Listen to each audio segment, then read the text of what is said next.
All right. Terry's all right to start? It looks good. Yeah?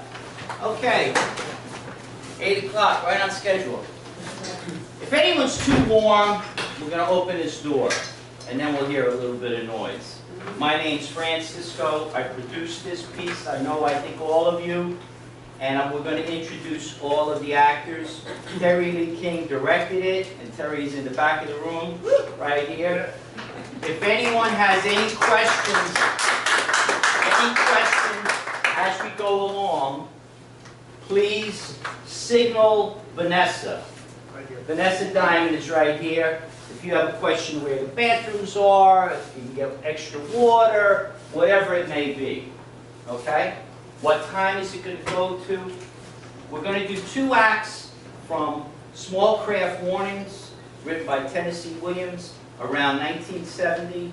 There's a little bit about it on the one-page handout. If you didn't get that, signal that you didn't get it, and Vanessa will give you one.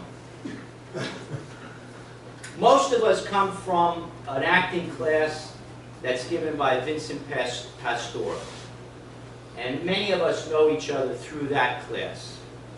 And some of us from another class that's given by Vince Curatola, also an acting class. So this is really an extension of that acting class that we're doing a reading. It's an informal reading. And from this, we're trying to get feedback on whether you like the piece or not.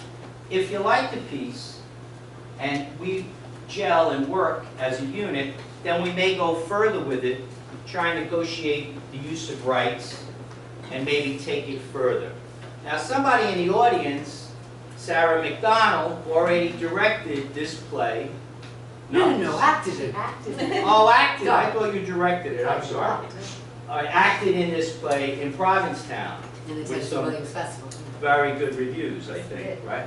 So it's a lesser-known play by Tennessee Williams, but it's an excellent play. There are a lot of monologues in the play. At first, I found, ooh, this is a lot to listen to, but the monologues are very, very good.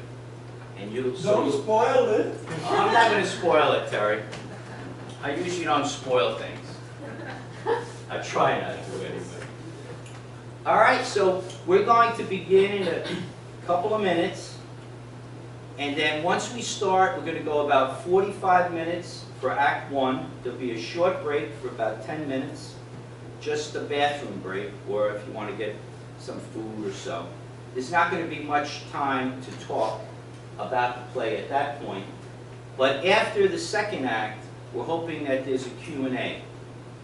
Whatever questions you may have. There are a couple of scenes in the play that there's some perhaps controversial stuff being discussed. And we would like to get your feedback on that. Don't forget, this play was written around 1970, so some of the ideas and attitudes are from back then. Okay?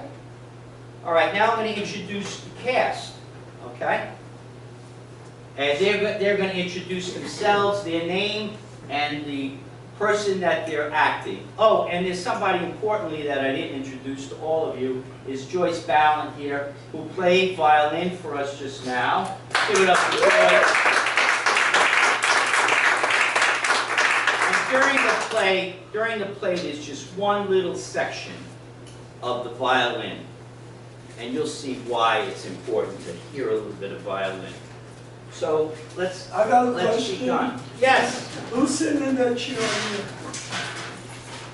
I don't think anyone's sitting in it now. You want it moved? Sure. That's a good idea.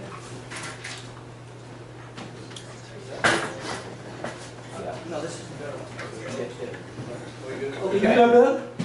So are you ready for the lights to be shut off? Yeah. After they introduce themselves. Yeah, okay. Good evening, I'm Lou Vitulli, and I'm playing Steve. I'm Austin Monroe, I'll be playing Doc and stage directions. Fran Sisco, and I'm reading Leona. Alicia Giangrisostomi, and I'll be reading Violet. My name is Nando Prudhomme, and I'll be reading Bill. My name is Leckington, and I'm reading Monk. My name is Viera, and I'm reading Quentin.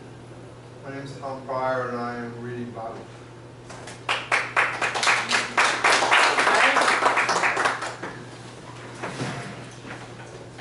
everyone make sure your phones are off completely, that you're on airplane mode, not just vibrate. Yeah, I should mention also, stage directions will be read by Austin Monroe, and there's one little section of a radio voice that that Austin's going to read. And the people, I want to point out this, the people from Vincent Pastore's class, and if anyone wants to get in touch with any of these actors, please just contact me and I'll get you their information, or get your information to them. The people from Vincent Pastore's class are Lou Vitulli, myself, Alicia Giangristostomi, Nando Prudhomme, Robert Leckington, Solomon Viera, and Tom Pryor. We had a late drop for a person named Juan Daner from Vince Curatola's class, where I know Austin from. And I'm also in Vince Curatola's class. Okay?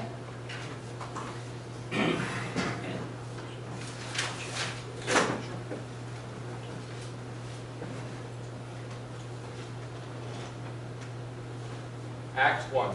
A bar along the Southern California coast. The curtain rises. The sound of ocean wind is heard. The stage is lighted at a very low level. The scene is somewhat a non-realistic evocation of a bar on the beachfront in one of those coastal towns between Los Angeles and San Diego. It attracts a group of regular patrons who are nearly all so well known to each other that it is like a community club. And most of these regulars spend the whole evening there.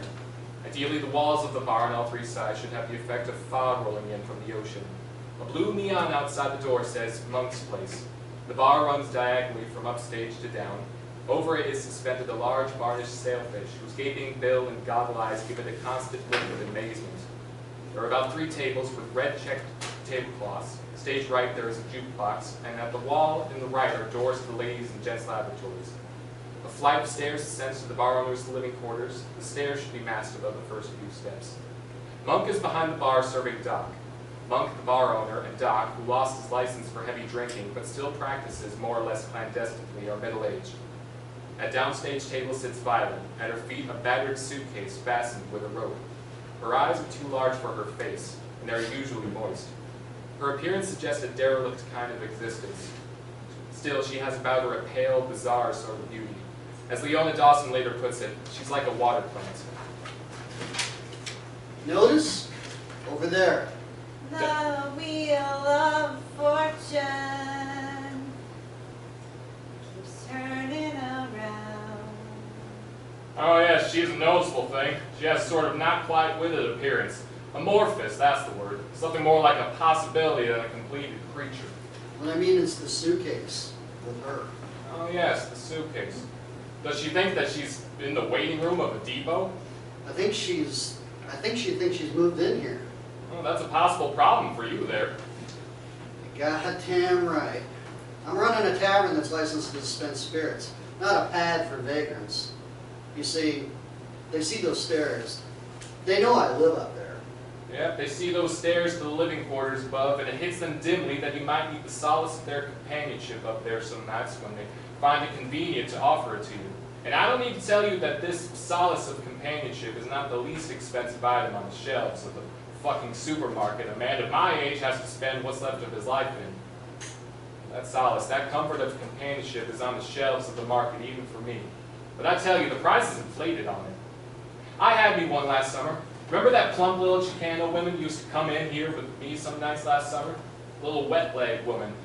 Nice boobs on her and a national monument for an ass. Well, she came to me for medical attention.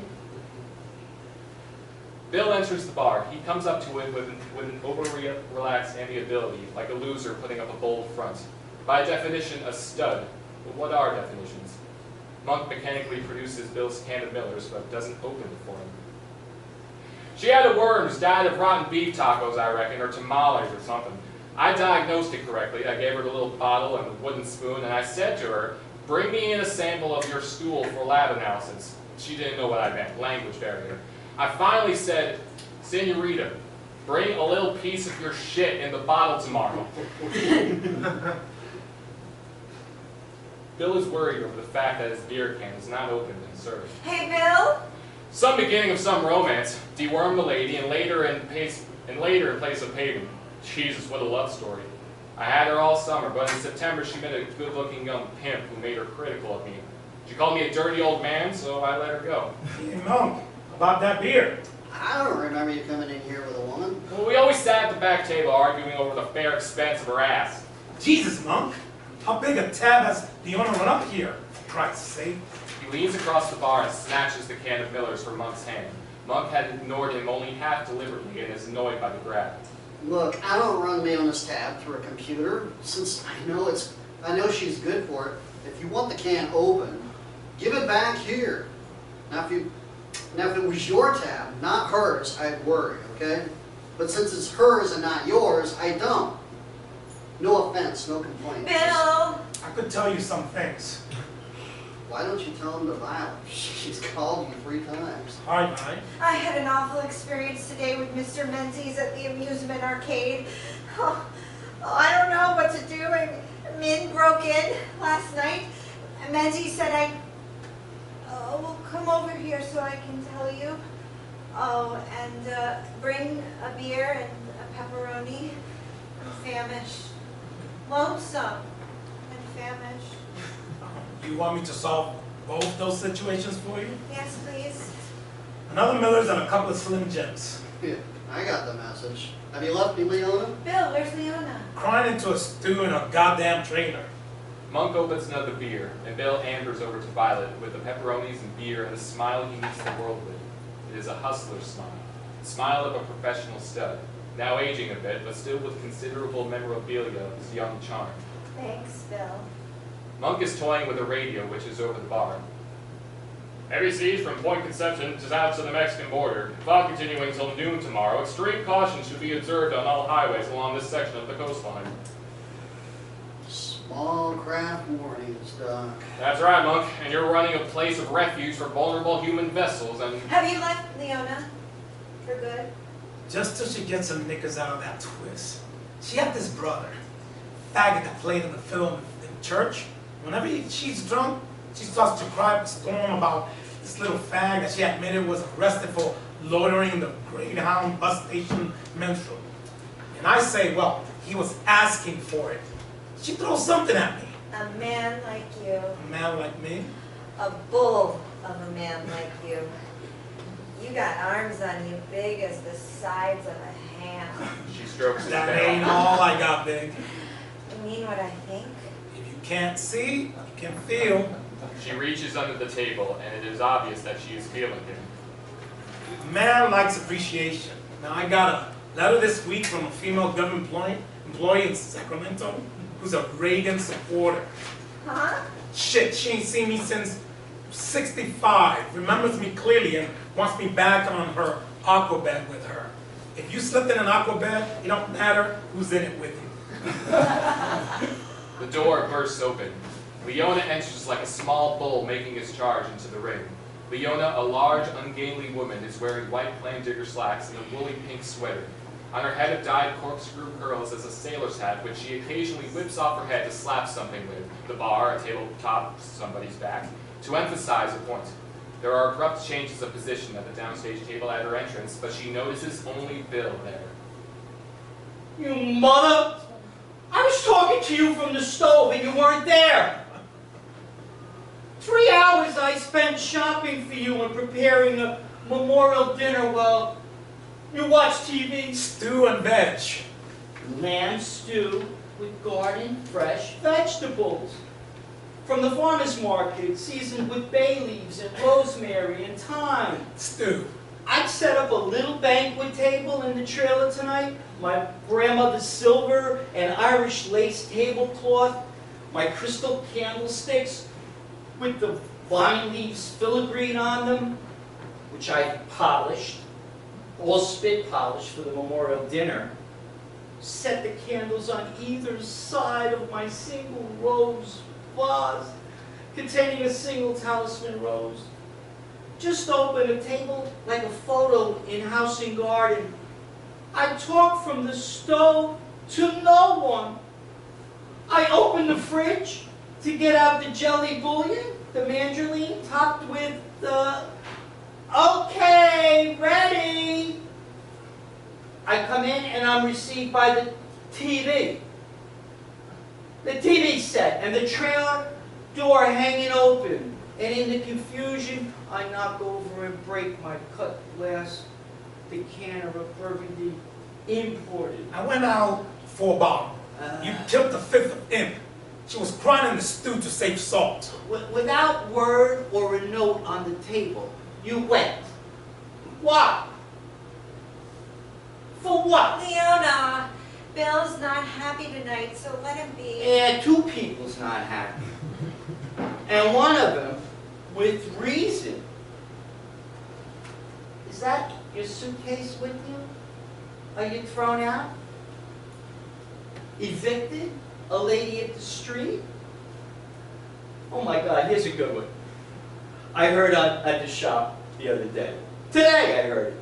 About a pair of street ladies in Dublin. One enters a pub, elegant but wasted.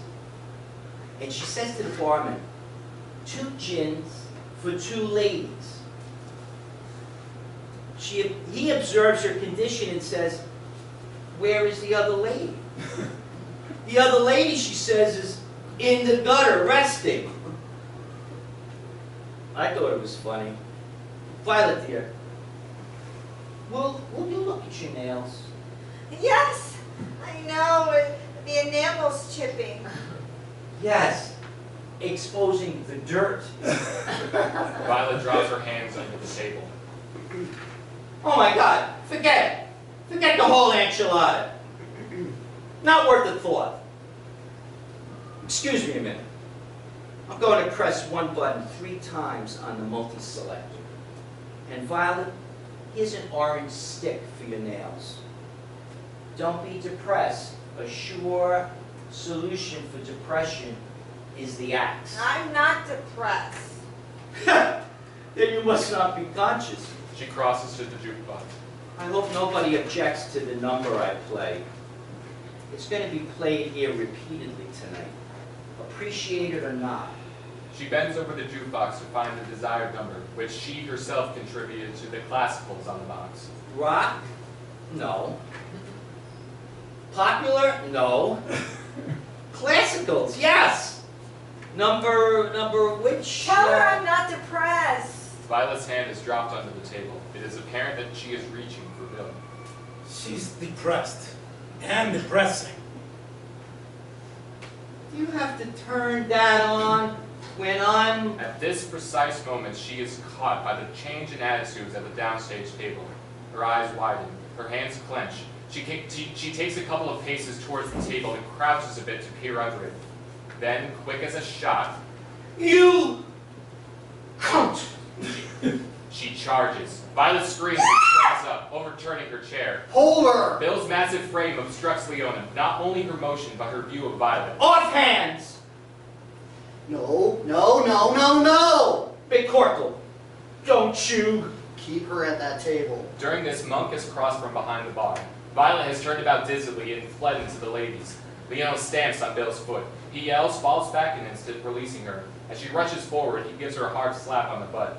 She turns to give him battle and is caught from behind by Monk. She kicks at Monk's shin and gives Bill a wallop in the face with her cap. God damn, she... I'm having no violence here. Never. None. From no one. A sudden hush falls. A sudden moment of stillness in the corridor. You let her... in front of me! In public! In a bar! What the fuck of it? You hit me right in the eyes with... that... Where is she? Where's she's gone? Receiving no answer, and still no sound from Violet's place of refuge, she suddenly rushes for the stairs. Nobody's up my stairs. Come down there.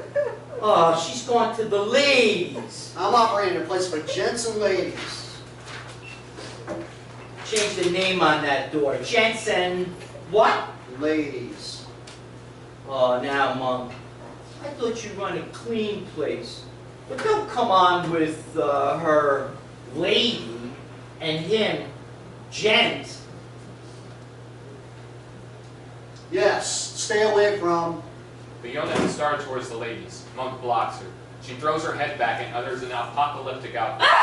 No more Ah! statements of. Let me set you straight about what's a lady. A lady's a woman with respect for herself and for relations of others.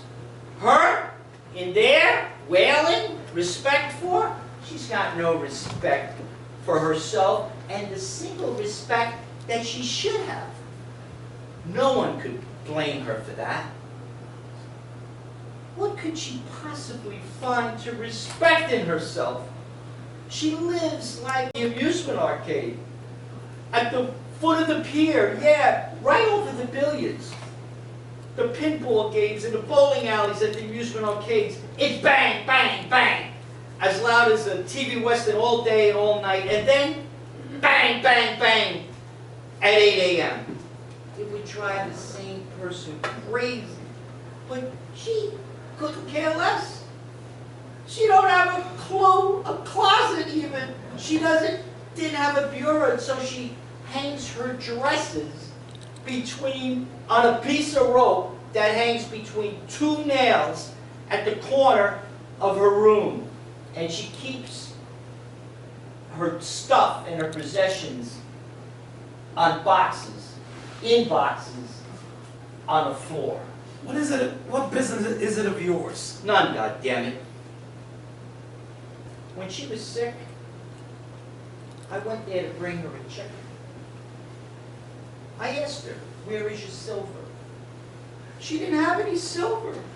Not a fork, a spoon, or a knife. Hell, not even a plate. But she ate the chicken like she was a dog. Like this. Who came to see if she was living or dead? Me! Only me! I got her a bureau. I got her a knife and a fork and a spoon. I got her a china. I got her a change of bed linen for her broken down cot, and every day after work, I come by that goddamn rat hole with a bottle of hot beef bouillon or a chicken or meatloaf to see what she needed and bring it. And then one time I come by there to see what she needed and bring it, and then one time I come by, the bitch wasn't there. I thought, my God, she's died. Or they put her away. I run downstairs and I heard her screaming with joy for the amusement arcade. She was having herself a ball with a shipload of drunk sailor boys. She hardly had time to speak to me. Maybe she's gotten sick of you. Yeah. That's a possible reason. Yeah, it's a possible reason. I was sick of her too. But I thought that the bitch was dying of malnutrition. And I thought she was human. And a human life is worth saving. Well, what the shit is worth saving? But is she human? She's just a parasite creature. Not even made out of flesh, but out of wet biscuit dough. She always looks like the bones are dissolving in her. Do you think I belong to you? I belong to myself. I just belong to myself. Ah, you pitiful piece of worthless conceit. Never done a lick of work in his life. He has a name for his thing. He calls it Junior. He says he takes care of Junior, and Junior takes care of him. How long is that going to last? How long does he figure Junior is going to continue to provide for him? Huh? Forever? Or less than forever? Thinks the sun rises and sets between his legs, and that's the reason I put him in my trailer. Feed him. Give him beer money. Pretend I don't even notice there's $5 or $10 less in my pocketbook in the morning than in it when I went to sleep the night before. Go out on the beach and tell that to the seagulls. They'd be more interested in it. Help me! Help me! Somebody please call the police! Is she howling out the ladies' room window? How long do I have to stay in here before you get the police? If that fink is howling out the ladies' room window, I'm going out back and throw a brick in at her. Leona, now cool it. Leona. I'll pay the damage. I'll pay the hospital expenses. Leona, why don't you play your violin number on the box and settle down at a table and... When I've been insulted by someone, I don't settle down at a table. Nowhere. Nowhere. Violet sobs and wails as Steve comes into the bar. Steve is wearing a floral patterned sports shirt under a tan jacket and the greasy white trousers of a short order cook. Is that Violet in there? Who else do you think would be howling out the ladies' room window but her? You better keep out of this. This is between her and me. What happened? Did you hit Violet? You're goddamn right. I busted that filthy bitch in a kisser. And she comes out of the ladies' room. If she ever comes out, I'm gonna bust her in a kisser again and kiss my ass. I'm just that one that can do it. Monk, drink, bourbon, sweet. Leona, you're on a mean drunk, and I don't serve no one on a mean drunk. Well, you could kiss it too. You monkey-faced mother. Hey, did you hit Violet? Have you gone deaf? Have you got wax in your ears? Can't you hear her howling in there? Did I hit Violet? The answer is yes, and I'm not through with her yet. Leona approaches the door of the ladies' room. Come on out! Out of there, Violet, or I'll break in the door. She bangs her fist on the door, then slaps it contemptuously with her cap and resumes her pacing. Bill keeps grinning and chuckling. Why did she hit Violet? Why don't you ask me why? Why did she hit Violet? I hit Violet because she acted indecent with that son of a bitch I had been supporting for 6 months in my trailer. What do you mean, indecent? Jesus, don't you know her habits? Are you unconscious every night in this bar and in her rat hole over the amusement arcade? I mean, she acted indecent with her dirty paws under the table. I came in here tonight and I saw her hands on the table. The red enamel had nearly chipped off the nails and the fingernails black. I mean black. Like she'd spent every day of the month without washing her hands after making mud pies and filthy motherless kids with filthy motherless kids. And I thought to myself, it's awful. The degradation a woman can sink down into without respect for herself. So I said to her, Violet, will you look at your hands? Will you look at your fingernails? Violet. Is that why you hit Violet? God damn it, no! Will you listen? I told you. I told her to look at her nails and said, oh, the enamel is peeling. I know. I mean, the dirtiness of the nails was not a thing she could notice. Just the chipped red enamel. That's all she could notice. Is that why you hit Violet? Oh, shit. Will you shut up? I'll tell you why I hit Violet. I wouldn't hit her just for being unclean. Unnecessary. I wouldn't hit her for nothing that affected just her. And now, if you'll pay attention, I'm going to tell you exactly why I did hit her. I got up from the table to play Souvenir, the song. What is she talking about? What are you talking When about? I came back to the table, her hands had disappeared off of it. When I came back to the table, her hands had disappeared off of it. And I couldn't see where they were. I just want... Which is it? You're in a fog or something? Is that why you hit Violet? God. Oh. What?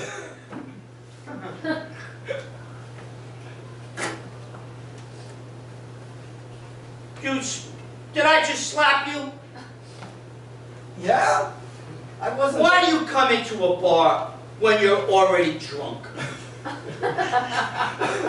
No? Listen. It wasn't embarrassed over her filthy nails that made her take her nails and hands off the tabletop. It was her old habit, as filthy as her nails. The reason her pitiful hands had disappeared off the table was because under the table she was acting indecent, with her hands in the lap of that ape that moved himself into my trailer, and tonight will move himself out as fast as he moved himself in. And now do you know why I hit her? If you had balls, which it doesn't look like you have, you would have hit her. You would have hit her yourself, instead of making me do it. I wasn't there when it happened, but that's the reason you hit her? Yeah, now you know the reason has got through the fog in your head, which is thick as the fog on the beach. I'm not married to Violet. I never was or will be. I just want to know what it was and why you hit her. Don't slap me with that cap. Why do I have to do with what she does and how she does it? No responsibility? No affection? No pity? You stand there, hearing her wailing in the ladies, and deny there's any connection between you? Well, now I feel sorry for her. I regret that I hit her. She can come back now, out now, and I won't hit her again. I see her life, the awfulness of her hands reaching under the table, automatically creeping under the table into the lap of anything, with the thing that she can catch hold of. Let her out of the ladies. Let her out. I'll never hit her again. I feel too much pity for her. But I'm going to go out for a minute to breathe some clean air and get a drink where a barman's willing to serve me. And then I'll come back to pay up whatever I owe here and say goodbye to that sailfish over there, hooked and shellacked and strung up like a flag over much lesser creatures that never ever sailed an inch in their lives. The pauses at the end of this speech are due to a shift of her attention toward a young man and a boy who have entered the bar. Her eyes have followed them as they walked past her to a table in the front. When I leave here tonight, none of you will ever see me again. I'm going to stop by the shop, let myself in without passkey, collect my own equipment, which is enough to open a shop of my own, write a goodbye note to Flo. She isn't a bad old bitch. I doubled her trade since I've been here. She's going to kiss me. She's going to miss me. Poor Flo. That leaves my passkey. And cut back to my table, my trailer, and pack like lightning and move on. Where? Where I go next? You won't know. But you'll know I went fast. Now she forgets her stated intention of going out of the bar and crosses to the table taken by the young man and the boy. The boy, Bobby, wears faded jeans and a sweatshirt on the back of which is lettered Iowa to Mexico. The young man, Quentin, is dressed ethically in a Yachting jacket, maroon linen slacks, and a silk neck scarf. Despite this costume, he has a quality of sexlessness, not effeminacy. Some years ago, he must have been remarkably handsome. Now his face seems to have been burned by a fever that is not of the flesh. How's the corn growing out where the tall corn grows? Oh, it's still growing tall. Good for the corn. What town or city are you from in Iowa? Goldenfield, it's close to Dubuque. Dubuque? No shoot. I could recite the telephone book of Dubuque. But excuse a minute. I want to play a selection of a number on the number selector, and I'll come right back to discuss Dubuque with you. She moves as if totally pacified to the jukebox and removes some coins from her pocket. They fall to the floor. She starts to bend over to pick them up, then decides not to bother, gives them a slight kick, gets a dollar bill out of the pocket, calling out,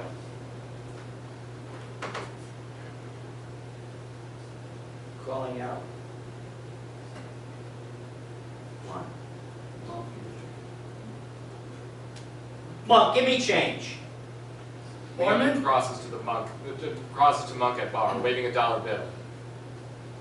Barman? Barman? What's necessary to get a barman's attention here? I wonder. Leona crosses back to the jukebox, stage right. Bobby hands Leona the change he's picked up off the floor. She looks for a number on the jukebox. I heard you. You come in the wrong place. You're looking for the Jungle Bar, half a mile up the beach. Does that mean you'd rather not serve us? You see the kid's draft card. I just want a Coke. He just wants a plain Coca-Cola. I'd like a vodka tonic. Leona lights up the jukebox with the coin and selects a violin number, souvenir. A look of ineffable sweetness appears on her face at the first note of music. You can't insult him. There's no way to bring him down except to beat him and roll him. The bar starts to dim and a special spot comes up on bill. The violin music on the jukebox plays softly under. I noticed him stop at the door before he came in. He was about to go right back out when he caught sight of me. Then he decided to stay. A pissed elegant one like that is asking for it. After a while, say about 15 minutes, I go into the gents and he'll follow me in there for a look at Junior. Then I'll have him hooked. He'll ask me to meet him outside by his car at the White Castle. It'll be a short wait, and I don't think I'll have to do more than scare him a little. I don't like beating them up. They can't help the way they are. Who can't? Not me. Left home at 15, and like Leona says, I never done a lick of work in my life, and I never plan to.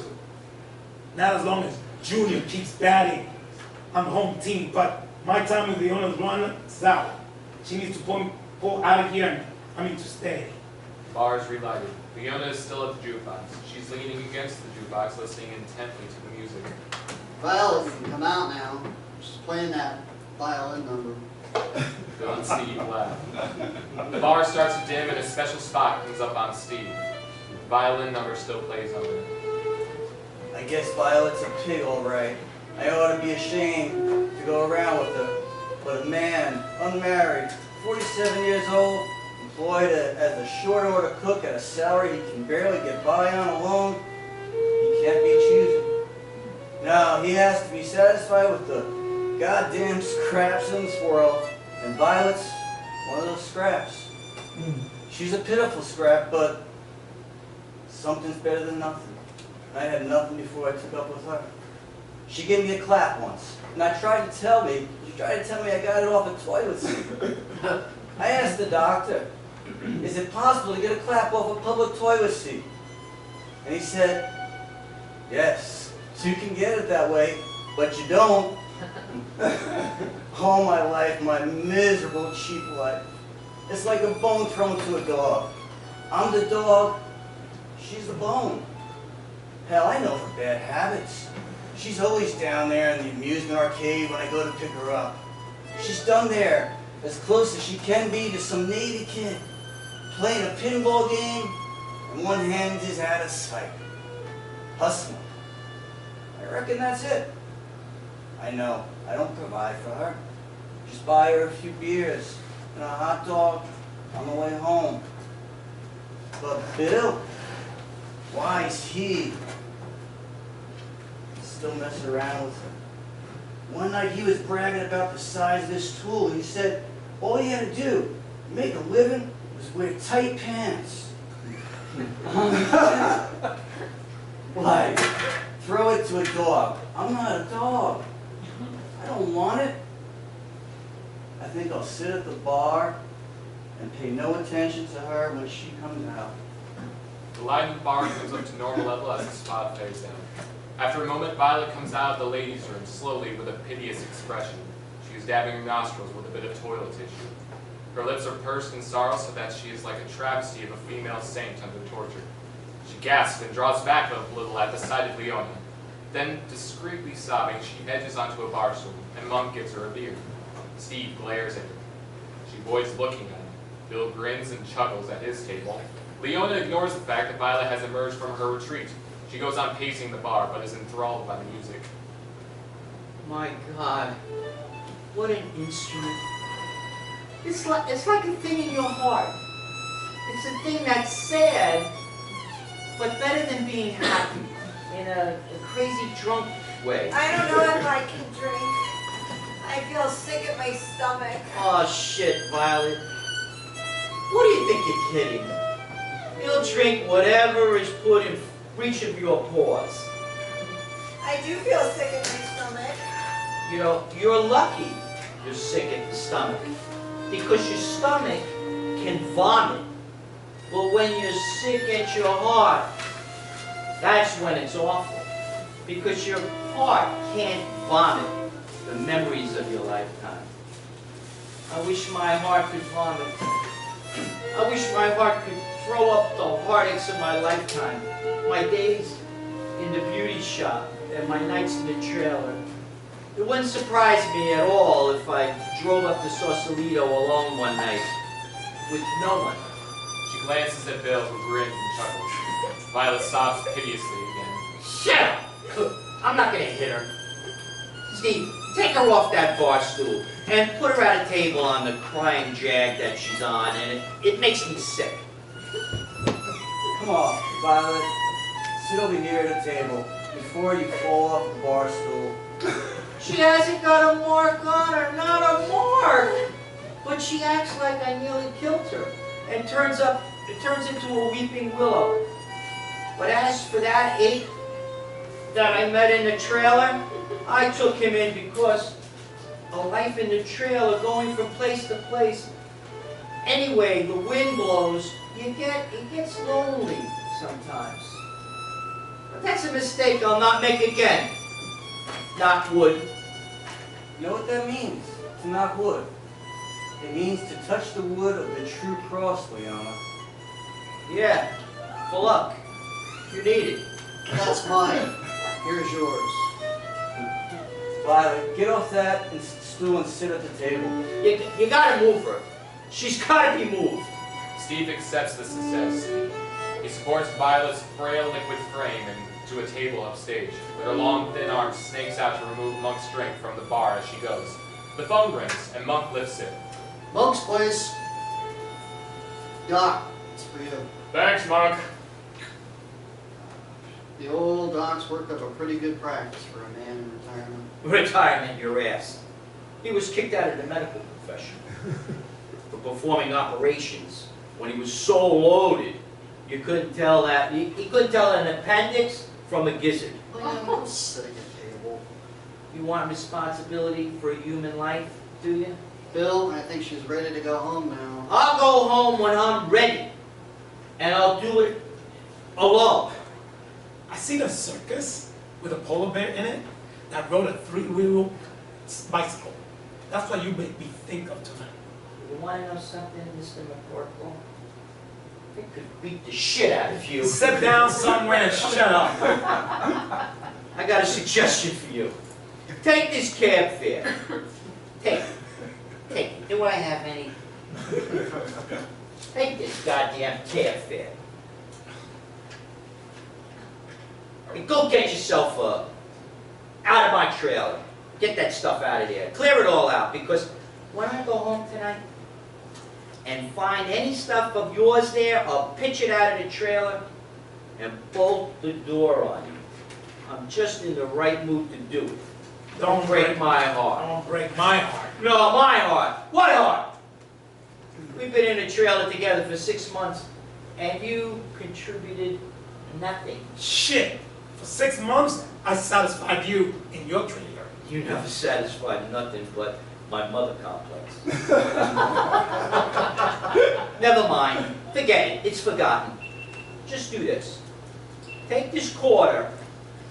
Take this dollar and punch K6 3 times on the jukebox. Nobody wants to hear that violent number again.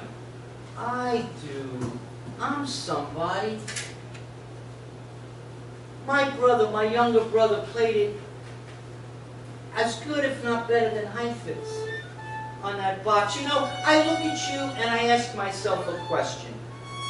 How does it feel to never had anything beautiful in your life and not even know that you missed it? She crosses towards the jukebox. Waiting home with you some night, walking home with you one night. I've said, Bill, look up at the sky. And you just grunted. You never looked up. In your life, you've had no experience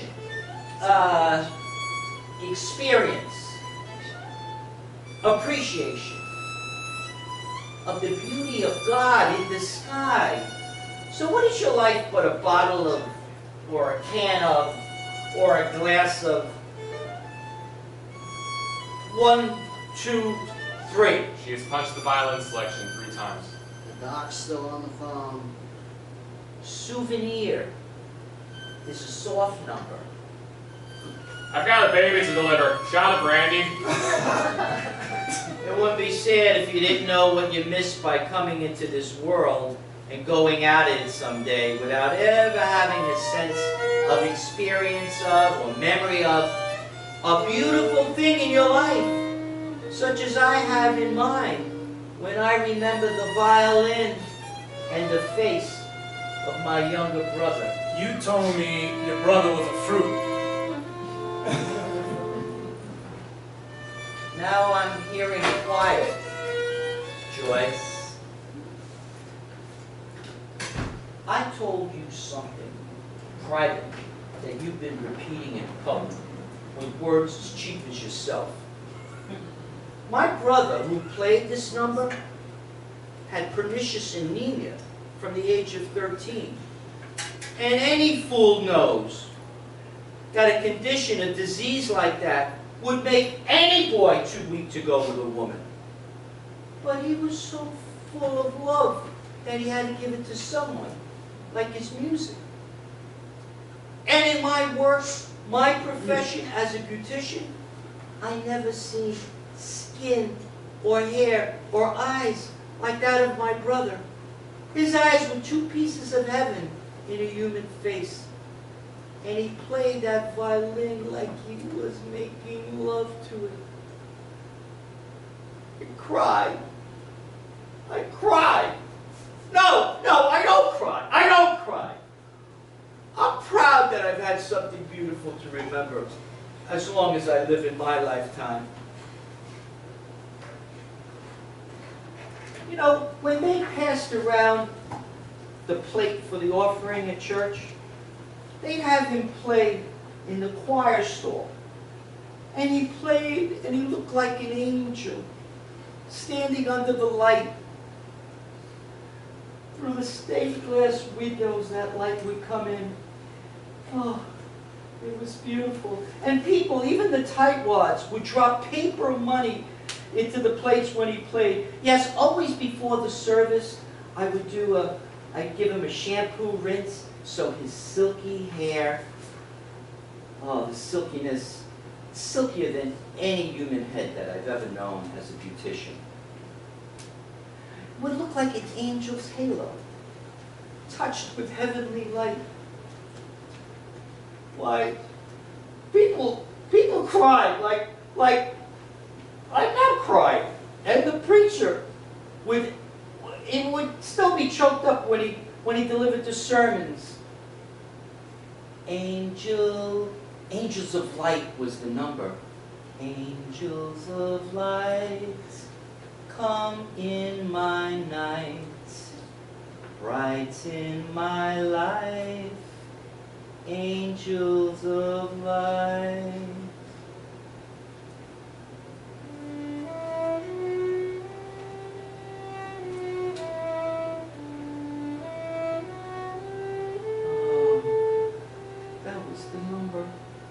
That was the number that they played that Easter. You know, emotions of people could be worse than people, but sometimes they could be better than people. Yes, superior to them. And Haley, my brother, had that gift of making people's emotions uplifted, superior to them. But he got weaker and weaker, and thinner, until one Sunday he collapsed in the choir stall, and after that, he faded fast. Just faded out of this world. Anemia. Pernicious. Anemia! That's what I Don't compare yourself to my brother. How dare you compare yourself to him? He was beautiful. He was too beautiful to live. And so he died. Otherwise we'd be living together in my trailer. I trained him to be a beautician like me. And to bring out the homeliness in people. I mean, to touch people, to do their heads and make for the homely and the lonely and bring out the beauty in people. You know, for at least a night or a day or at least an hour. You know, we'd have our own shop, maybe 2 of them. And I wouldn't give you the time of day or the time of night or the time of the afternoon. The sight of you would never have entered my sight and make me feel pity for you. No. The companionship of my brother and that violin of his will be all that I had any need for in my lifetime, till my death time. Remember this, Bill, if your brain can remember. Everyone needs one beautiful thing in the course of a lifetime to save the heart from corruption. What is corruption? Ah! Fat lady. Corruption. Ugh. Without one beautiful thing in the course of a lifetime, it's all a death time. A woman turns to a slob that lives with a slob, and life is disgusting to her, and she's disgusting to life. And I'm just the one... If you'd rather live with a fruit. Don't say it! Don't say it! She seizes hold of a chair and raises it mightily over her head. Violet screams. Leona hurls to the chair to the floor. Shit, he's not worth a piece of a broken chair.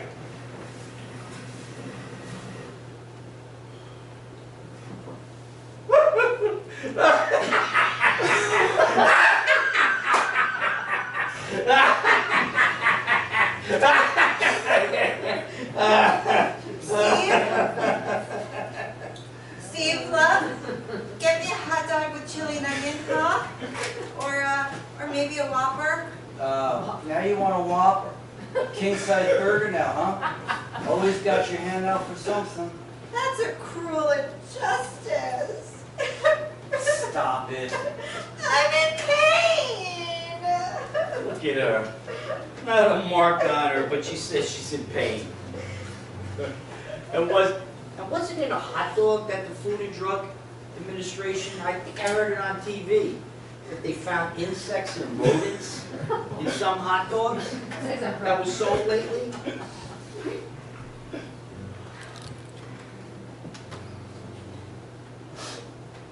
She's been stalking the bar. Well, Well, I better be going. Somebody's about to be born on Treasure Island. that's my trailer. That's my trailer court, where I keep my trailer. A baby's about to be born there. No, not a baby. A full-grown adult about to be born. And that's why the dog had to brace himself with a couple of shots of brandy. You can't make jokes about birth, and you can't make jokes about death. They're miracles, holy miracles, both, yes. That's what both of them are. Even though now they're usually surrounded by expedients that seem to take away the dignity of them. Birth, rubber gloves, boiled water, forceps, surgical shears, and death, The wheeze of an oxygen tank. The jab of a hypodermic needle to put out the panic light in the dying out eyes. Tubes in the arms and the kidneys. Absorbent cotton inserted into the rectum to hold back the bowels discharged when the being stops.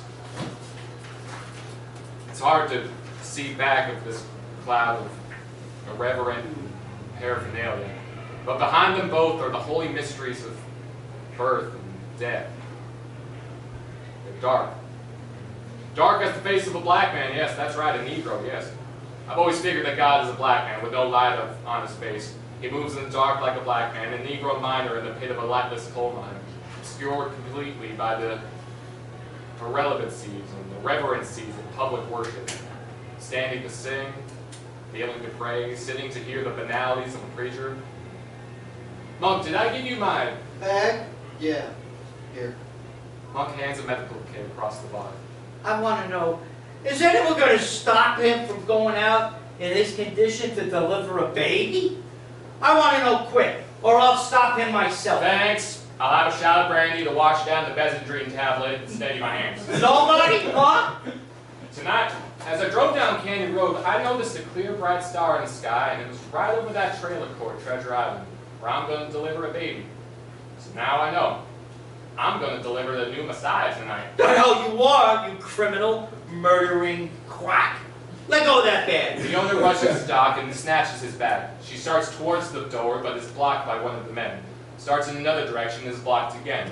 She is then warily approached from 3 or 4 sides by Monk, Doc, Bill, and Steve as trainers approaching an angry big cat.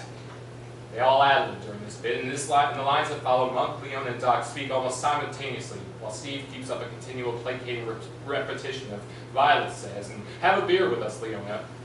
The effect should almost suggest a quartet in an opera, several voices blended, but each pursuing its own separate plaint.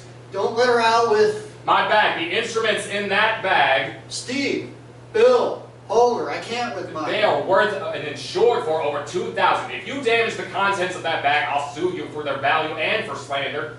I'll surrender this bag to you in a courtroom only. Very expensive. Very, very expensive. Look, she's sitting on Doc's bed. Violet says she's Leona. Violet wants to... Listen, Leona. Sit down and have a beer with us. Violet says she's... Not at the table, no, I'm scared of Leona. She's just like... Violet, shut up, Leona. Violet offered you a drink. Have a drink with us, Leona. I'll stay sitting on it till some action is taken to stop this man from illegal... Bill squirts a mouthful of beer at her, and she immediately leaps up to strike at him fiercely with a sailor's cap. In that instant, Monk seizes the bag from the chair and tosses it to Doc, who rushes out the door with it. All of you are responsible. If he murders a baby tonight, and the baby's mother, is life worth nothing here? I'm going out, and I'm going to make a phone call. Bill makes a move to stop her. Don't you dare to try to. Who are you going to call? Who's she going to call? That's my business, strictly. I'm not going to use your phone. She charges out the door, and the door is again left open on the sound of surf. What's she up to? What's she up to, Bill? I know what she's up to. She's gonna call the office at Treasure Island and tell them the doc's coming there to deliver a baby. Well, stop her. Come on, stop her. Yeah, you better stop her. She's disappeared in the fog. She can't get the doc into serious trouble in his conditions no better than mine Shit, is. you know her too well to pay any attention to her call. I hate to 86 anyone out of my place. I've never done it in the 6 years I've run it, but I swear to God, I have to avoid disturbance. Last week she gave me a perm and a rinse for nothing, and then tonight she turns on me and threatens to kill me. Oh, she blows hot and cold, depending on whichever way her liquor hits her. She's got 2 natures in her. Sometimes she couldn't be nicer, and a minute later she... Shut up a minute. Treasure Island? This is Monk speaking from Monk's place. Yeah. Now, if you get a phone call out there from Leona Dawson, you know her. She's got a trailer out there. Don't listen to her. She's on a mean, crazy drunk.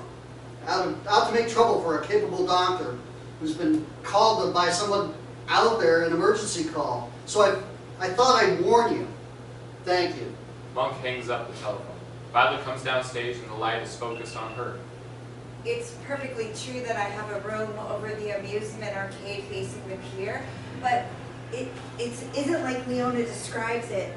It looks to me, well, it took me a while to get it in ship-shape condition because I was not a well girl when I moved in there, but I got it clean and attractive.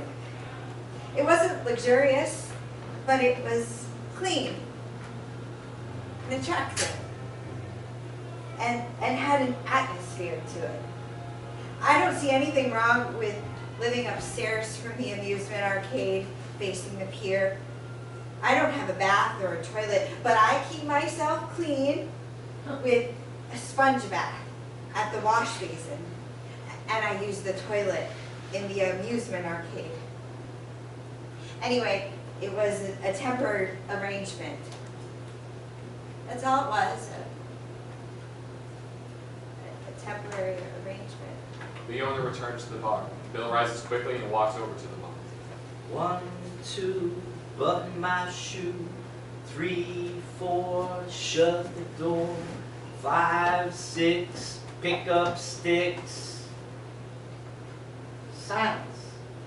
Absolute silence. Am I being ostracized? She goes to the table with Quentin and Bobby. Well, boys, what went wrong? I'm afraid I don't know what you mean. Sure you know what I mean. You're not talking to each other. You don't even look at each other. There's some kind of tension between you. What is it? Is it guilt feelings? Embarrassment with guilt feelings? I still don't know what you mean, but, What? Don't you think you're being a little presumptuous? No, I know the gay scene. I learned it from my kid brother. He came out early, younger than this boy here. I know the gay scene, and I know the language of it. And I know how full it is of sickness and sadness. It's so full of sadness and sickness, I could almost be glad that my little brother died before he had time to be infected with all that sadness and sickness in the heart of a gay boy. This kid from Iowa, here, reminds a little bit of how my brother was. And you remind me of how we might have become if he had lived. Yes, you should be relieved he's dead then. She flops awkwardly into a chair at the table. Excuse me, won't you sit down? Do you think I'm still standing up? Perhaps we took your table. I don't have any table. I'm moving about tonight like an animal in a zoo. Because tonight is the night of the death day of my brother. And look, the barman won't even serve me. He thinks that I'm on a mean drunk. Do me a favor. Order a double bourbon and pretend it's for you. Do that. I'll love you for it. And of course, I'll pay you for it. Barman, I like a double bourbon. It's for the lady, I can't serve you. It isn't for the lady, it's for me. How do you like that shit? Now what went wrong between you two? Before I come in here. You can tell me. And maybe I could advise you. I'm practically what they call a faggot's mom. How are you? Yeah, I am. I always locate at least one gay bar in whatever city I'm in. I live in a home on wheels. I live in a trailer, so I've been quite a few places, and I have a few more to go. Now, nobody's listening. No one's listening to us. They're involved in their own situations. What went wrong? Nothing exactly. But I just made a mistake, and he did too. Oh, mistakes. How did you make these mistakes? Nobody's listening. Tell me. I passed him riding the bicycle up Canyon Road, and I stopped my car and reversed until it was right by his bike, and I spoke to him. What did you say to him? you have to talk about it? Why not? I said, do you really ride that bike all the way from Iowa to the Pacific Coast? And he grinned and said, yes, he'd done that. And I said, look, You must be tired. And he said he was, and I said, look, put your bike in my back seat in my car and come home with me for dinner. What went wrong? At dinner? You didn't give him the dinner? I gave him drinks first, because I thought after we had dinner, he'd say, thank you, good night. Let's shut up about that. I had dinner after. After what? After, I guess you people who live here, it's just an old thing you're used to. I mean, the ocean up there, the Pacific, it's not the experience to you more than it is to me. You say it's the Pacific, but to me, I say the Pacific. well, everything's in caps at your age, Bobby.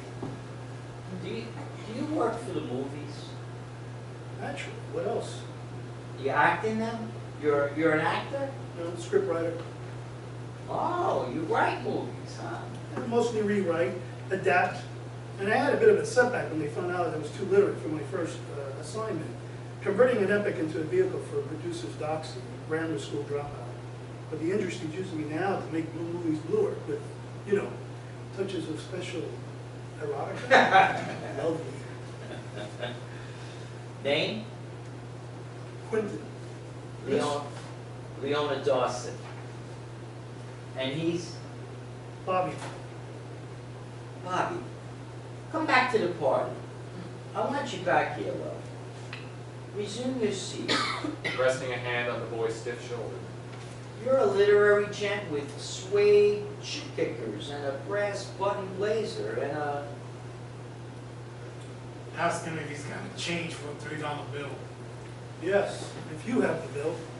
Ignore the peasants. I don't think the monkey-faced mother will serve us the bourbon. I never left a bar without leaving $1 tip on the table, and this is what thanks I get for it. Just because it's the death day of my brother and I showed a little human emotion about it. Now what's the trouble between you and this kid from Iowa, where the tall corn grows? I only go for straight trade. This boy, I mean, look at him. I mean, would you guess he was gay? I didn't. I thought he was straight. But I had an unpleasant surprise when he responded to my hand on his knee by putting his hand on mine. Don't dig the word gay. To me, they mean nothing, those words. You've got plenty of time to learn the meanings of words and cynical attitudes. Why, he's got eyes like my brother's. Have you paid for him? For disappointment? No, don't be a mean-minded mother. Give him a 5, a 10. If you picked up what you don't want, it's your mistake. And pay for it. I don't want money from him. I thought he was nice. I liked him. Your mistake too. Give me your wallet. He's disappointed. I don't want anything from him. Don't be a fool. Fools aren't respected, you fool. She removes the bill from the wallet and stuffs it in the pocket of Bobby's shirt. Bobby starts to return it. Okay, I'll hold it for you. Till he cuts out of here and make another pickup and remind me to give it back to you when he goes. He wants to pay you. It's part of his sad routine. It's like doing penitence.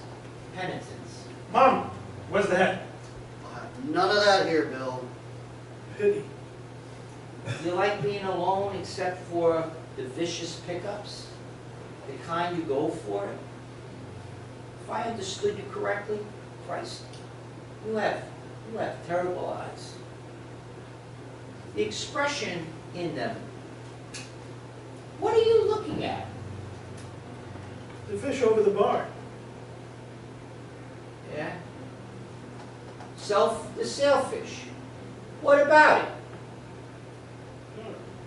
Suppose some night I woke up and found that fantastic fish. I mean, what is it? It's a sailfish. What about it? Suppose I woke up some night and found a peculiar thing swimming around my bedroom. Up canyon. In a fishbowl, like an aquarium? No, not in a bowl in an aquarium. Free, unconfined. Impossible. Granted, it's impossible. But suppose it occurred just the same. So many impossible things do occur just the same. Suppose I woke up and discovered it there, swimming around and round in the darkness over my head, with a faint phosphorus glow and its big Google eyes and its gorgeous iridescent fins and tail making swishing sound, and its circles around and around and about and around and right over my head, over my bed. Ha! Well, now suppose this admittedly preposterous thing did occur. What do you think I would say? To the fish? Myself and the fish. I'll be raped by an ape if I can imagine what a person would say in a situation like that. I'll tell you what I would say. I would say, oh well. Oh well? Is all? Oh well, is all I would say before I went back to sleep. What? I mean, I would say, get the hell out of here, you goggle-eyed monstrosity of a mother. That's what I'd say to it. Leon, let's lighten it up.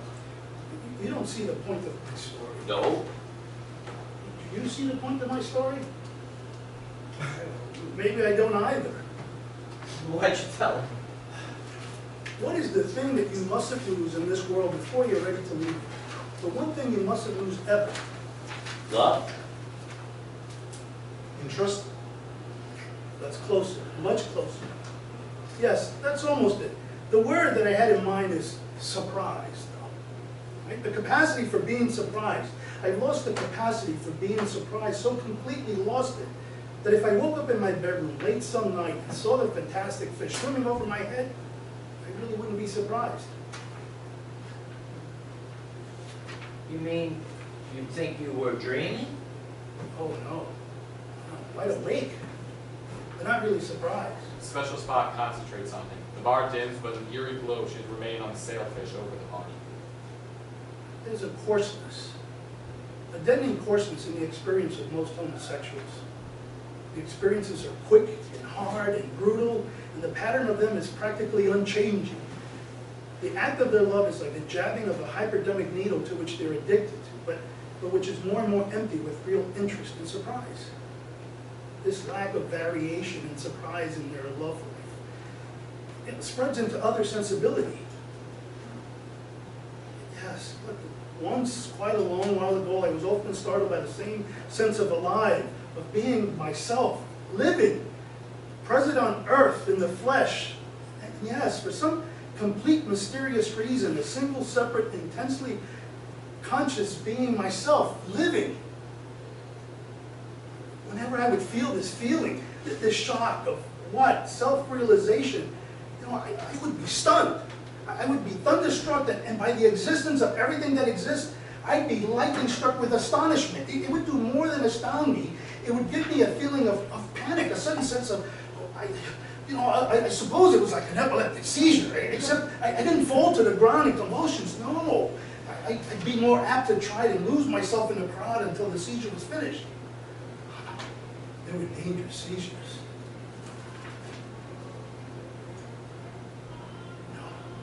One time I drove into the mountains and smashed the car into a tree. I'm not sure if I meant to do that. In a forest, you sometimes see a giant tree several hundred years old. That's scarred, that's blazed by lightning, and the moon is almost obscured by the obstinately still living grove bark. I wonder if such a tree has learned the same lesson I have.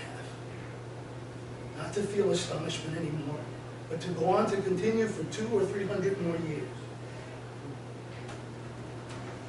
This boy I picked up tonight, the kid from the tall country corner, still has the capacity for being surprised for what he sees, hears, and feels in the kingdom of earth. All the way up the canyon into my place, he kept on saying, I can't believe I'm here. I've come to the Pacific, the world's greatest ocean, as if nobody, Magellan or Balboa, or even the Indians have ever seen it before. Yes, like he discovered this ocean, the largest on the earth. And so now, because he found it himself, it existed. Now for the first time ever, never before, and this excitement of his reminded me of me having lost the ability to say, my God, Instead, it just oh well. I asked all the questions, shouted them to deaf heaven, till I was hoarse in the voice and blue in the face, and got no answer. Not the whisper of one. Not at all. You see? But the sun coming up each morning and going down that night, and the galaxies of the night trooping on stage like Corines, robot Corines. 1, 2, 3, kick. 1, 2, 3, kick. Repeat a question too often, and what do you get? Let's give it. A big carved rock by the desert. A monumental symbol of worn-out passion and bewilderment in you. Stupid stone, paralyzed face that no one knows the answers that you don't. But it comes on like an oracle of all time, waiting on her belly to give out some outcries of universal wisdom. And if she woke up some midnight at the edge of the desert and saw that fantastic fish swimming overhead, you know what she'd say too? She'd say, oh well, and go back to sleep for another 5,000 years. He turns back and the bar is relighted. He returns to the table and adjusts his neck scarf as he speaks to Bobby. Your bicycle's still in my care. Shall I put it on the sidewalk? I'll go get it. You'll find it by the door. Stay here a while. Sit down. He wants to escape. For me? Maybe more from himself. Stay here a while. It's late for the road. On a bike, yeah, too late. With the dreaded fog. You know, I got a suggestion. It's sudden, but it's terrific. She leans across the table, urging him. Put your bike in my trailer. I've got 2 bunks. Thank you, bud. It would cost you nothing. And we'd be company for each other. My trailer's not ordinary. It's got a Fonda Deluxe, stereo with 2 speakers, color TV, and an 8-inch screen. Touch-o-matic. And baby, you don't look well fed. I'm a hell of a cook. Would qualify as a pro in that line, too. What a desperate pitch. How is the wrong sex? She wants a fruit in a stinking trailer. Nothing stunk in my trailer but what's out now. You can't understand a person. Like animals out of a bug brush fire. Yeah, I've got no moral objections to them being a part of humanity. I just don't encourage them here. One comes in, others follow. Next thing you know, you're up in what they call a gay bar, and it sounds like a bird cage. We're standing 3 deep at the bar and lining up at the men's room. Business is terrific for a few months. Then in comes the law. The place is raided, the boys get hauled off in the back of a wagon, and your place is padlocked. And a cop or a gangster pays you a social visit. So you got a real good thing going here, this swinging place, he tells you. He offers you protection. He tells you that you needed protection. He offers you protection and you buy it. The place is reopened and business is terrific for a few months more. And then, the place gets raided again. Only the next time after it's reopened, you pay out through your nose, your ears, and your ass. Who wants it? I don't want it. I want a small, steady place I can operate alone. Brings in a small, steady profit. And my customers, I want to know them so well that I want to be able to offer them their favorite brand of liquor or beer before they mention it, just as soon as they come through the door. And their personal problems, I want to know them too. Violet begins to hum softly, swaying to and fro like a water plant. When Monk finishes cleaning off the tables, he returns behind the bar. Marlight's dim and his special spot comes up. I'm fond of, I have got an affection for a sincere interest in all my regular customers. They send me postcards from wherever they're at, tell me what's new in their lives, and I'm interested in it. Just last month, I had a customer I hadn't seen in 5 years. He died in Mexico City, and I was notified of his death, and that he willed me everything he owned in the world. His personal effects, even a $250 savings account in the bank. A thing like that is as beautiful as music. These things, these people, they take the place of family in my life.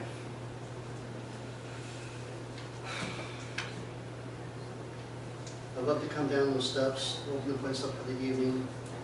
When I'm closed up for the night, I'd love climbing back up those steps with my can of Valentine's Ale. Take with me the jokes, the confidences, confessions that I've heard that night. It makes me feel not alone. I'd have heart attacks. And I'd be a liar if I said it didn't scare me or don't still scare me. I'll die when I have those steps. I'll die upstairs alone. I hope they don't wake me up, that it just slip away slowly. Quietly. Leona has returned. The light in the bar comes up but remains at a low level. Is there a steam engine in here? Did somebody drive here in a steam engine while I was out? Did what? I hear something going, like an old locomotive pulling into a station. She is referring to a sound like a panting dog. It comes from Bill at the unlighted table where Violet is seated between him and Steve. Oh well, my home is on wheels. Bourbon, sweet, Monk. Leona, you don't need another. Monk, it's after midnight. My brother's death day is over. I'll be all right. Don't worry. She goes to the bar. It was all so selfish of me to wish he was still alive. A pin spotted light picks up Violet's tear-stained and tranced face as the otherwise dark table. She's got some form of religion in her hands. End of Act 1.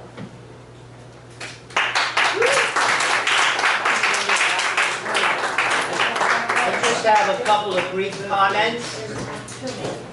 Some of the language in that first act may have been a little much.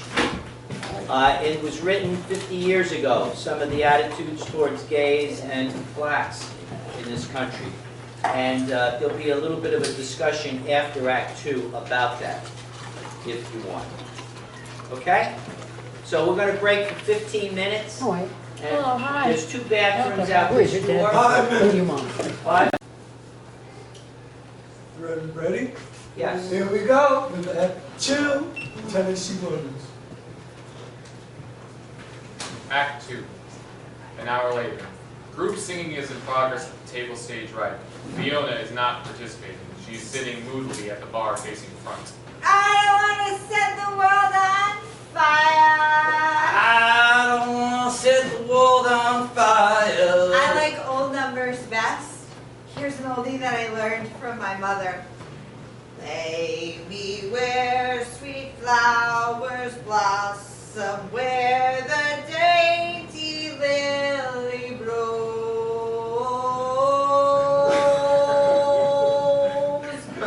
where the pinks and violets mingle. Lay me underneath the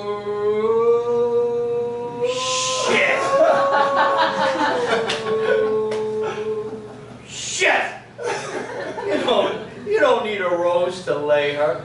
You can lay her under a cactus and she wouldn't notice the difference. Bill crosses to the bar for a beer. I guess you don't think I'm serious about it, hitting a highway tonight. Bill shrugs and crosses to the downstage table. Well, I am. I'm serious about it. She sits at the table. An experienced expert beautician can always get work anywhere. Your own appearance is a bad advertisement for your line of work. I don't care how I look, as long as I'm clean and decent and self-supporting. When I haul into a new town, I just look through the yellow pages of the directory and I pick out a beauty salon that's close to my trailer camp. I go to the shop and I offer to work a couple of days for nothing, and after a couple of days, I'm in like Flint. And on my own terms, which is 50% of the charges for all I do and my tips, of course. They like my work, and they like my personality. I approach the customers. I keep them laughing. You keep me laughing too. Of course, these things about you I'll remember with pleasure, such as waking up sometimes in the night and looking over the edge of the upper bunk to see you asleep in the lower. Bill leaves the table. She raises her voice to address the bar at large. Yeah, he slept in the lower bunk. Because when he passed out, or nearly, it would have taken a derrick to haul him out of the lower bunk and into the upper bunk. So I gave him the lower bunk and took the upper myself. As if you never pass out. Is that the idea you're selling? When I pass out, I wake up in a chair or on the floor. Oh no, the floor was good enough for me in your opinion. And sometimes you'd step on me, or like I was a rug or a bug, because your nature is selfish. You'd think because you lived off of one woman after another, after 8 or 10 women, you'd be superior, special. Well, you're special, but not superior, baby. I'm not going to worry about you after I'm gone, and I'm sure as hell leaving tonight. Fog or no fog on the highway. But I'll worry about you because you refuse to grow up. And grow up for a limited period of time in your life and get by with it. I loved you. I did. I'm gonna cry. It's only being so tired that makes me cry. Bill, get up and tell Leona goodbye. She's a lonely girl without a soul in the world. I've got the world in the world. And McCorkle don't have to make an effort to get himself or any part of him up. It's easy to stay down. And as for being lonely, ducks, listen, that applies to every mother's son and daughter of us alive. We were given warning of that before we were born. Since almost, then when I come to a new place, it takes me 2-3 weeks, that's all. That's all it takes me to find somebody to live with in my home on wheels. And to find a night spot to hang out in. Those first 2 or 3 weeks are rough. Sometimes I wish I'd stayed where I was before. But I know from experience that I'll find somebody and I'll locate a night spot to booze in and get acquainted with friends. The light is focused on her. She moves downstage with her hands in her pockets, her face and voice very grave, as if she were less confident that the things she says will be as she says. And then, all of a sudden, all at once, something wonderful happens. All the past disappointments in the people I left behind, they just disappear. They evaporate from my mind. And I just remember the good things, like such as the sleeping faces and life. I never just said, oh well. I've always said life to life. I never just said, oh well, and I said life like a song to God. Because I've lived my lifetime and I've not been afraid of changes. She goes back to the bar. However, you see, I got this pride in my nature. When I live with a person I love and care for in my life, I expect his respect. And when I see I've lost it, I go. So a home on wheels is the only right home for me. Violet starts towards Leona. What is she doing? Violet has weaved to the bar. Why? What are you doing here? You're the best friend I ever had. What's that? The best friend What's that? What are you saying? She can't talk. What's she saying?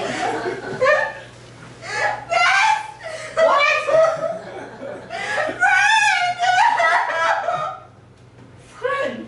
I'd go further than that. I'd be willing to bet on the only friend that you've had.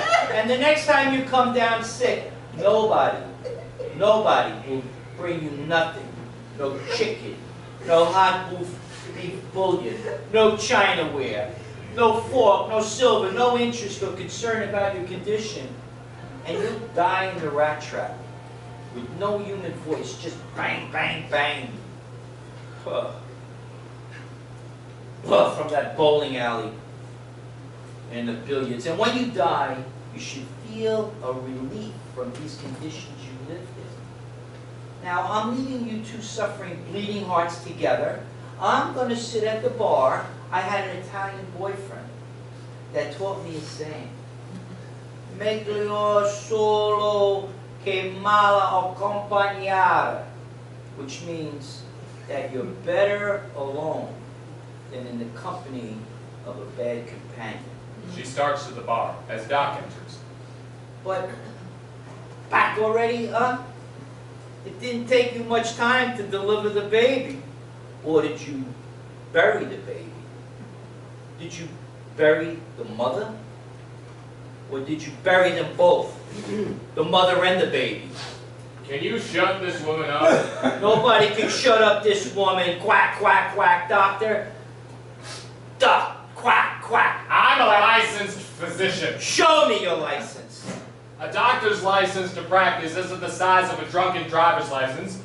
You don't put it in the wallet, you hang it on the wall in your office. And here is your office. Which wall is your license being hung on? Beside the sailfish, or where? Where is your license to practice hung up? In the gents? With the other filthy scribbles? Leona, you said your brother's death day was over, and you thought you meant you were Thought I meant I was what? ready to cool it. Bill, take Leona home, now. Christ, you think I'd let him come near me? Or near my trailer? Tonight? She slaps the bar several times with her sailor cap, turning to the right and left as if to ward off assailants, her great bosom heaving, the jungle look in her eyes. Steve, if we don't go now, the King Burger stand will shut on us. And I've had nothing but liquids on my stomach all day, so I need a Whopper tonight. You'll get a hot dog with chili and everything on the way home. Get me, get me, get me. Grab and grope. You disgrace me. Your habits. You're underdeveloped and you blame me. Yes! Yes! What does she mean by that? Another sarcastic crap? When I say yes, that is not sarcastic. It means a decision to see. The place is closing, so will everybody get themselves together now, please? I do have to have something solid. Too many liquids or not enough solids in the system upsets the whole system. Ask the doc if it don't. Doc, don't it upset the system? Liquids without solids all day long? If that's a professional question to a doctor whose office is here, my fee is another brandy. Something.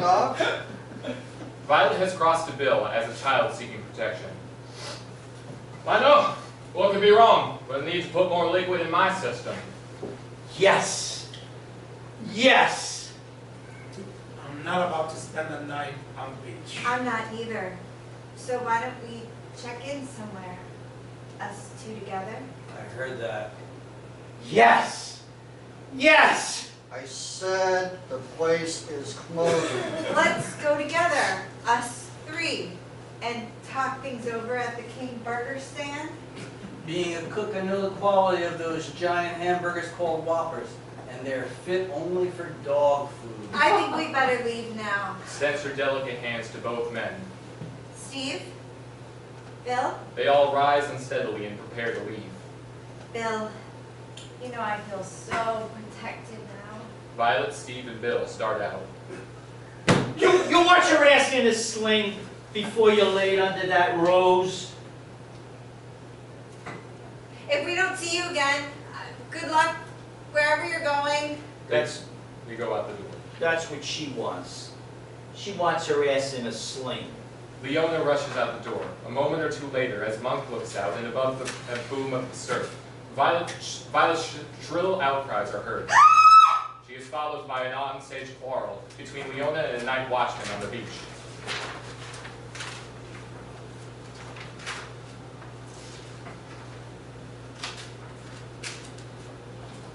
Violet, Monk! But, Monk 276. Goddamn, she's left her suitcase. Done what? She's left that bag in here, which means she's coming back. Oh yeah, I guarantee you that. She's going to provide you with a solace for companionship up those stairs to the living quarters. You know, that narrow flight of stairs is like the uterine passage to life. And I'd say that's strange that amorphous-looking creature is expected to enter the world with that uterine passage to your living quarters above. Is the toilet repaired in the gents' rooms? Yeah, plumber fixes it today. Doc sighs and lumbers heavily the way pointed by the chalk-white hand signed gents off stage right. Monk crosses to the door and assesses the disturbance outside. Bill rushes into the bar. For Christ's sake, get an ambulance with a straitjacket for her. You mean you can't hold her, you stupid prick? No man can hold that woman when she goes to 8. Give me a dime. I'm gonna call the Star of the Sea psych ward. You put a hand on that phone. Violet now rushes in the door. She continues her histrionic outcry. They're calling the wagon for her. She's like a wild thing out there. Lock the door. Don't let her out. Behind me. Help me, please. She rushes towards the stairs. Stay down those stairs. Pick up your luggage. I'll call a taxi for you. Steve done nothing to nothing. Just run. Altercation rises outside. Violet rushes into the ladies. Monk closes the door and bolts in. Doc returns from the gents, putting on his jacket. His pant cuffs are wet. The toilet still overflows. Violet, Monk! Monk admits him. Steve enters with a confused look about, 2 dripping hot dogs in his hand. Violet, did Violet get back in here? Yeah, she's back in the ladies. Violet, hear me? No, she don't. Violet, the King Burger's closed, so I couldn't get a Whopper. I got you 2 dogs with chili and sauerkraut. You can come out now. Leona's getting arrested. Violet screamed for help to a cop that hates and hassles me every time I go home. Those dogs you're holding, they're dripping on my floor. Committing a nuisance. Violet, the dog will turn cold. The chili's dripping off him. You can stay all night in the toilet, Violet. I can. I will. Go away. She says she's going to stay all night in the toilet. Wow. I mean, wow. Starts eating one of the hot dogs with a slurping sound. She's called the law. Here, I want her to shut up in there. Violet, shut up in there. Come out for your dog. Take your dog away and leave me alone. You give me no protection and no support at all. Talk. Have a nightcap. Prizes. Probably both. In that location, it's gas. What happened to Treasure Island? Tell you when I get In Sacramento, she got a co-op in a high-rise condominium. Lives up so high up on the hog with payoffs and all, she can't see ground beneath her. Why are you shouting? And at who?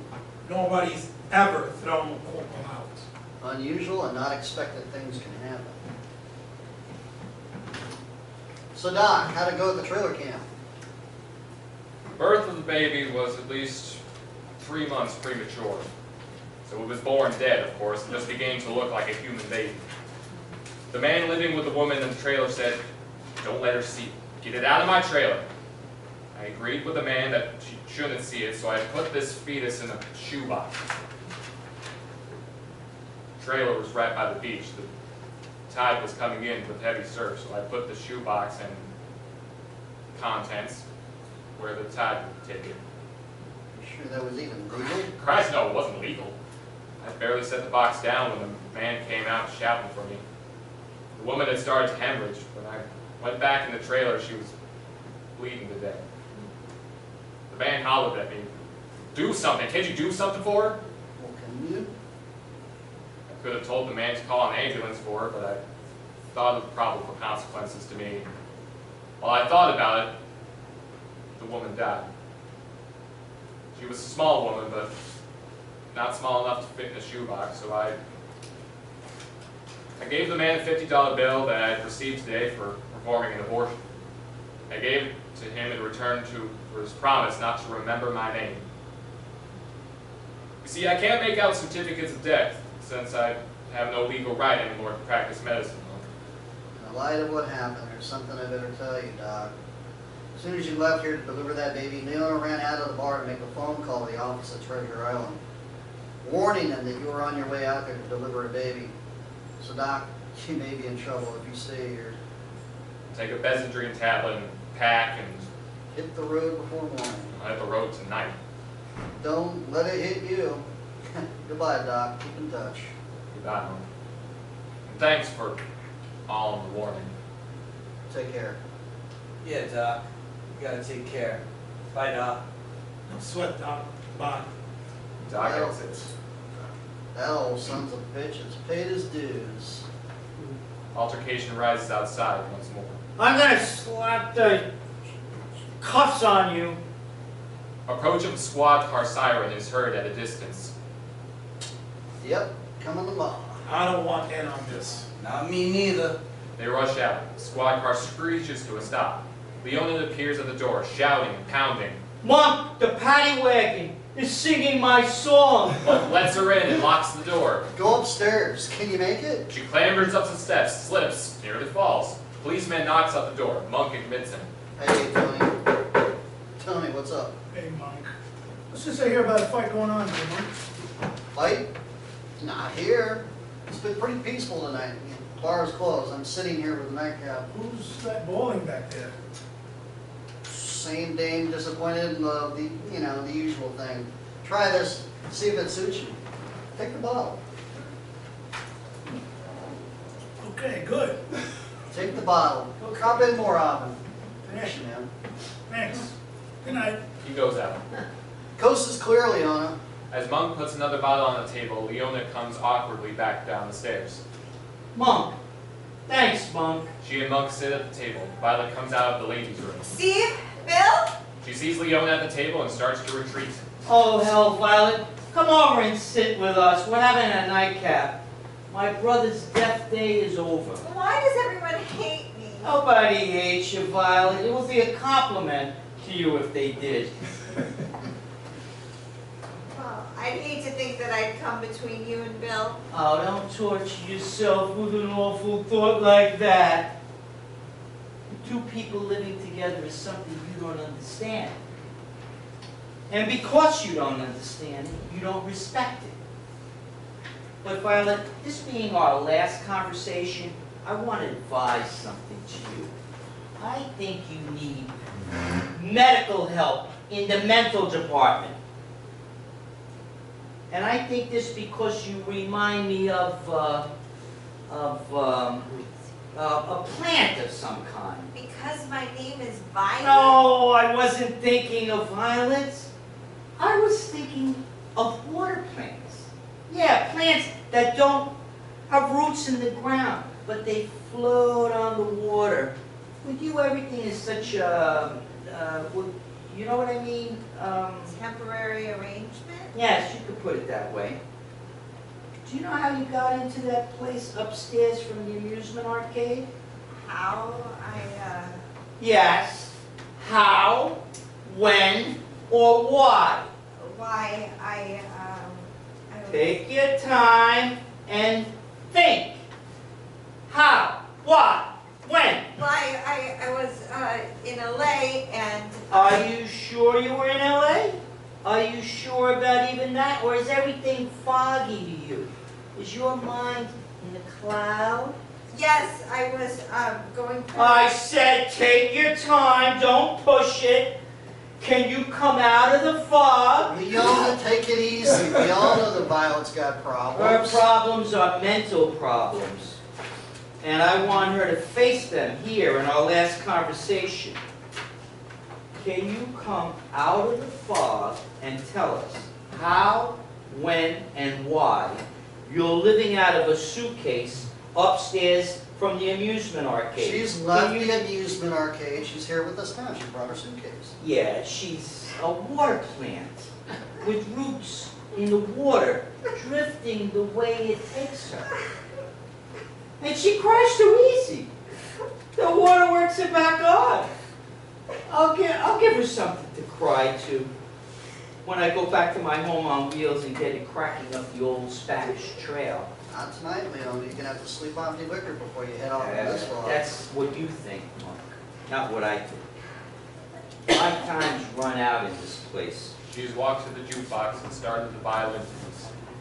How, when, and why, and her only answer is tears? Couldn't say how, couldn't say when, couldn't say why. She doesn't know where she come from to get here any more than she's sure where she's going to go when she leaves here. She don't dare remember, and she don't dare look forward neither. Her mind floats on a cloud, and her body just floats on water, and her dirty fingernails reaches out to hold on to something to keep her together. She starts back towards the table, stops. The bar dims and light is focused on her. Oh my God, she's at it again! She's got her hand under the table! Well, I guess she can't help it. It's sad though. It's a pitiful thing. Have to reach under the table to hold on to something that she knows. She's worshiping her idea of God in her personal church. Why the hell should I care if she's done it with a nowhere person that I put up in my trailer for a few months? I wish that kid from Iowa with eyes like my brother had been willing to travel with me. But I guess I scared him. What I think I'll do is I think I'll turn back to being a faggot's mom when I haul up to Sausalito in San Francisco.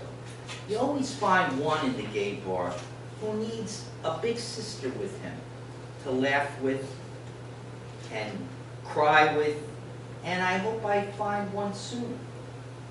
It scares me to be alone in my house on wheels built for two. Monk, hey Monk, what's my tab here tonight? Forget it. Don't even think about it, Leon. Just go home and sleep. He and Violet appear to be in a state of trance together. I'm not going to sleep, and I never leave my debts behind. Here, here's a $5. That ought to do it. Sure. Keep in touch. Tell Bill he'll find his effects in the trailer office, and when he's hustled himself up a new meal ticket, you better try and respect her, at least in public. Well, She extends her hand slightly. Monk and Violet are sitting with closed eyes. I guess I've already gone. Bye, Leona. Goodbye. Meglio solo, huh, ducks? Leona lets herself out of the bar. Bye, Leona. Mom? You want your suitcase? It's, I don't need my suitcase. Nothing's valuable in it but my undies, so, So what did you have in mind? In what? Sorry, no offense meant. I just meant there are taverns that are licensed for liquor and there's taverns that are licensed for food. Mine just happens to be licensed for... I just meant, let's go upstairs. Huh, Huck? Are you looking at me that way? I just want a temporary, a night, Yeah, go on upstairs and make yourself at home while I lock up the bar. God love you, Monk, like me. She crosses with a touch of labyrinthus to the stairs and mounts 2 steps. Monk, I'm scared of these stairs. They're almost as steep as a ladder. I better take off my slippers. Take my slippers off. There's a tone in her voice that implies she has already moved in. She holds out one leg from the steps, then the other. Monk removes her slippers and then goes on up, calling down to him. Bring up some beer, sweetheart. Yeah, I'll bring some beers up. Don't forget your shower now. Alone in the bar, Monk crosses downstage. I'm gonna stay down here until I hear the water running. I won't even go upstairs until after she's taken her shower. Dirty, worn out slipper sour smelling from the sweater being worn too long. It's set by the foot of the bed to be worn again the next day. Walked on here, there, pointless errands until the sole's worn through. And even then, not even thrown away. Just padded cardboard till the cardboard's worn through and still not even thrown away. Till it's past all repair. Hey Violet, will you for Christ's sakes take a... She probably thinks she'd dissolve in water. Wow. Shouldn't have let her stay here. I won't even touch her. I'll have no contact, and maybe I won't even go up there tonight. Yeah, I always leave the door open for a few minutes to let the smoke and liquor smell out of the place, the human odors, and to hear the ocean. You know, it sounds a lot different than it does with the people out on the beachfront. It has a private sound to it. A sound that's just for itself and for me. Monk switches off the blue neon sign. It goes dark outside. He closes the door. Sound of water running above. He slowly looks towards the sound. That ain't right. Tired from the hectic night, maybe feeling a stitch of pain in his heart, but he's used to that. Monk starts towards the stairs. In the spill of light beneath them, he glances up with a slow smile, wry, but not bitter. A smile that's old too early. It grows a bit warmer as he starts up the stairs. Curtain. Kelly, want to take some photos. Please go in the back and take some photos. We're going to take some photos first. I want to love the audience as well. Oh, Kelly, come on, quick, Yeah. please. Are we standing in front of our thing? Yeah, we're going to stand in front of us, man. All right. And we're going to take a bow, right, Terry? I want you to get this on video, Kelly, please. Of us bowing at least. Appropriate. In the moment, right? Wow. Go back there and take this. It's already on. We get all this heavy crap again. Bye, Terry. Bowing. You want to lead us? Ready? All right, thank you.